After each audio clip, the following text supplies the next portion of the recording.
Hi Not Board Gamers, and welcome back to Not Board Gaming. I'm your host, I'm Mark. Now in today's video I'm going to be doing a rapid review of the solo experience of this game right here. Of course I'm talking about Setti, which is the kind of one of the darlings of Essen. It's coming to us from CGE, Czech Games Edition, and it's designed by Thomas Holek, who has designed kind of three, I think, of some quite odd games this year. First of all, I think top in terms of hotness and people's want list is Setti. Then we have Galileo Galilei, which I've also played and I've really enjoyed Galileo Galilei. And finally we have Tea Garden, which I haven't played. So Setti was kind of launched at Essen this year. It's starting to make its way into retail right now. You know, CGE don't do Kickstarters. I was fortunate enough to be, first of all, pick up a copy at Essen. So I've had it for like 2 months now. And CGE also sent me a copy as well for review purposes. Now I played Setti about half a dozen times. So why is this a rapid review if I played the game that many times? It'll become evident as I play it, as I talk about the game. I will say off the bat, the solo is not for me, right? And there's no doubt that Setti is a really well-designed game, offers some really nice and interesting stuff to do in there. I've played the solo about half a dozen times and it's not for me. Normally when I talk about a game, I will set it up, I'll show you how a turn works, etc. I'm not doing that with Setti, hence the reason for a rapid review, purely for the fact that I've played it enough times to know that I never want to set it up solo again. That's not to say it's a bad game. Your mileage will absolutely vary on this. Some people, and I know there are people online that absolutely adore the solo mode of Setti, but for me, it's fallen flat. Why? Why is that? Well, let's talk about the game itself first of all. First of all, Setti is a game where you're going to take on one of the kind of a private space agency looking to explore our solar system, go and seek out new planets, go and explore those planets, send probes into space, land on planets, land on moons, collect evidence of new life. You see, it comes with a number of alien life forms in there, and throughout the game, well, you're going to choose two randomly at the beginning. You'll not know what they are, and throughout the game you'll collect enough to actually reveal these, and they will offer some game-changing mechanisms that go into the game. So it all sounds very, very, very exciting. The aim of the game from your perspective is, of course, to try and get as many points as possible. And from the bot's perspective, from the AI's perspective, exactly the same. They will try and collect as many points as possible. Now, the AI works from a really really easy to operate set of deck of cards, which you can adjust the difficulty on, depending on the difficulty of the AI that you're using. And I think it comes with 5 difficulties. I played it once at 2 and beat it quite easily, and then the remaining 5 times I played it on a level 3 difficulty, and I think I'm 4 wins out of 5 games there, or 3 wins out of 5 games, should I say, on level 3 difficulty. That will dictate what cards go into there, what missions or what goals you've got to achieve as well, and there will be other cards added into the AI's deck as it continues around its little track. And certainly as the new planets are introduced, they can introduce new cards and new mechanisms into the game as well.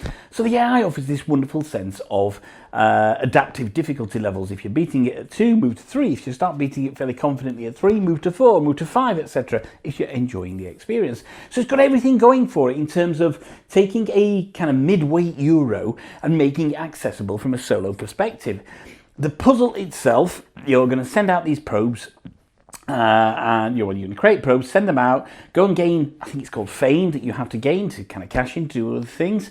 The board has got this wonderful central mechanism, the solar system, which rotates at certain points in the game as well, which is absolutely, you know, it's good. It's good. I don't know if it's a bit gimmicky, and I think that my thoughts are obviously clouded by the fact that I'm not totally enjoying the solo experience. So, could it have been done another way? Possibly, but it works. In the concept of the game, it absolutely works. And you're going to send these probes out, and you're going to start exploring planets. You're going to scan planets, and we'll come back to scanning in a bit. Or sorry, scan sectors, should I say, to gain intelligence from those sectors, and see if you can find out more information on the life forms that exist. Once you've collected enough information on these life forms, the 2 life form boards will flip over, and then they will create more point tracks for you. And also, as I say, each one, I think there are 6 in the game, 5, 6 or 7 in the game maybe. Each one will add different mechanisms that will change the game. So the bot operates really, really smoothly. If you're looking for a low overhead bot, then this could be it. And does it replicate another player in the game? No, it doesn't. It gives you an opponent, but it does not replicate. You see, the thing with a simple bot is it cannot replicate, you know, another opponent. No bot can truly replicate another opponent. The more the closer you get to a bot replicating another opponent, the more overhead the AI is going to have for it. So you think of a game like Unconscious Mind. And again, polar opposite to this in terms of the bot. You've got a very high and interactive overhead AI system for Unconscious Mind, which can feel massively overwhelming for some people. This, for me, feels too underdeveloped from a bot perspective, hence the reason I'm not enjoying the solo game. And as I say, that's not to say SETI is a bad game. I would happily play this game with other people. If it was at a conference or around at a friend's house and we have, I think it's going to work best at 3, we have 3 people wanting to play SETI, great, I will jump into this game to play it. I will not be setting this game up for a solo experience. One of the main reasons for me is that the bot's actions kind of default a number of times during your game. Like all kind of bots, they have to have a default action. You know, as human players, we can interact and we can think, well, I can make a suboptimal move, I can do X, Y, and Z. The bot will default to a scanning action. That's where it will scan sectors. And on those sectors, there's a point scoring mechanism, but also a way to earn kind of the resources you need to uncover the planets and various things. But it's a default action, and it can happen surprisingly a lot. I know some people online said it doesn't happen a lot in their games. For whatever reason, maybe it's me, every game I've had, I'm not necessarily playing SETI. What I am is I'm playing a game where I'm trying to counter the bot scanning as much, so it becomes a scan management game for me, which kind of removes the slight sandboxy element of the game, if you like, and it takes the agency away from me. I don't feel like I've got a massive amount of agency. Yes, of course you have some agency, of course you do. You've got to develop your own strategies while you're managing those scans. And that will work for some people, but for me, it just doesn't work. I don't like it. And I think there is a better solo mode that can be made for SETI that will absolutely replicate another player. The one that's there is kind of halfway there for me.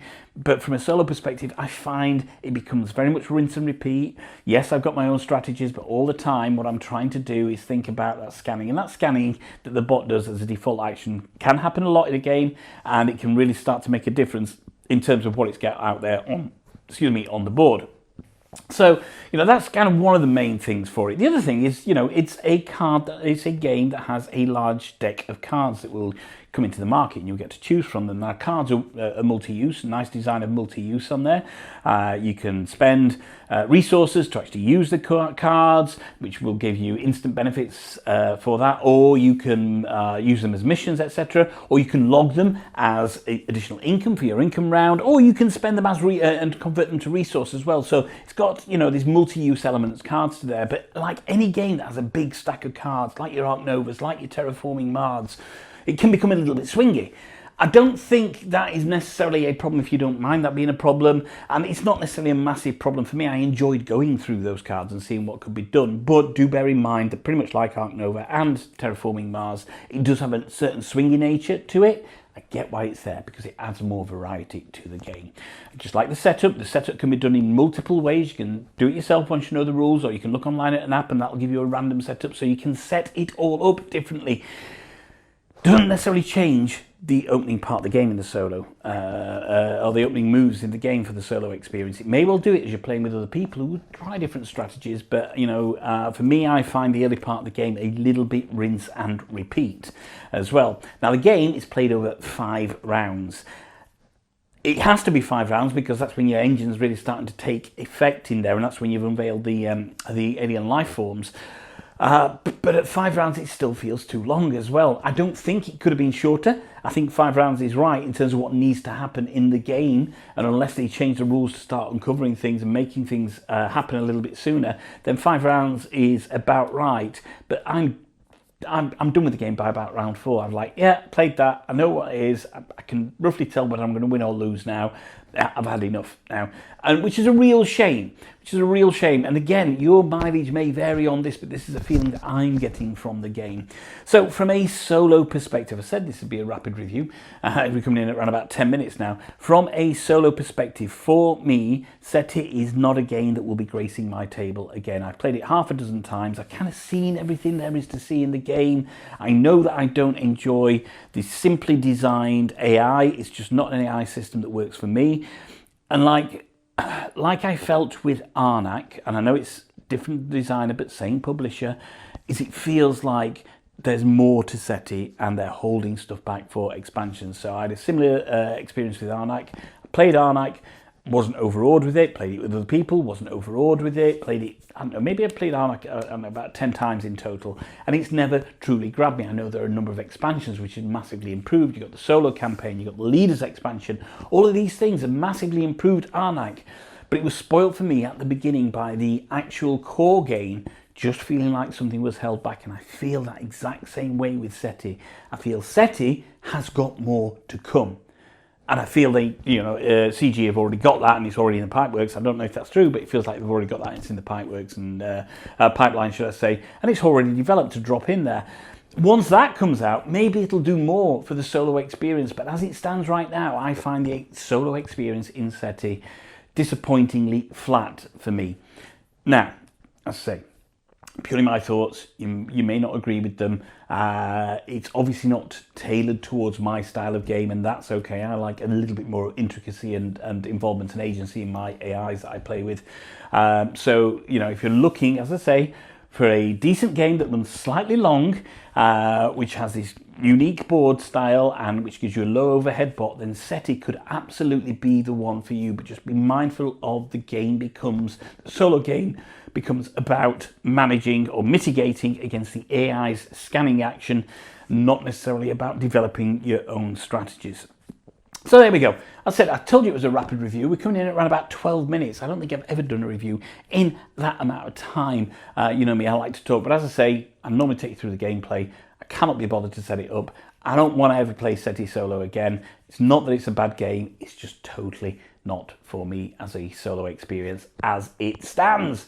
Let's see what happens with the inevitable expansions for SETI. So, thank you very much for joining me on this really rapid journey through the solo experience for, for SETI. Say, totally not a game for me. Don't take my word for it though. Go and check out other reviews. Go and check out some of the forums where people are loving the solo modes, and also some of the forums where people aren't maybe enjoying it as much as well, or maybe enjoying it about as much as I am, which is not a great deal at all. But yeah, do your research on it from a solo experience. If you're looking to get it for purely solo, you can play it. It will give you an element of the game. It's lacking for me, and it feels like it's got more to give.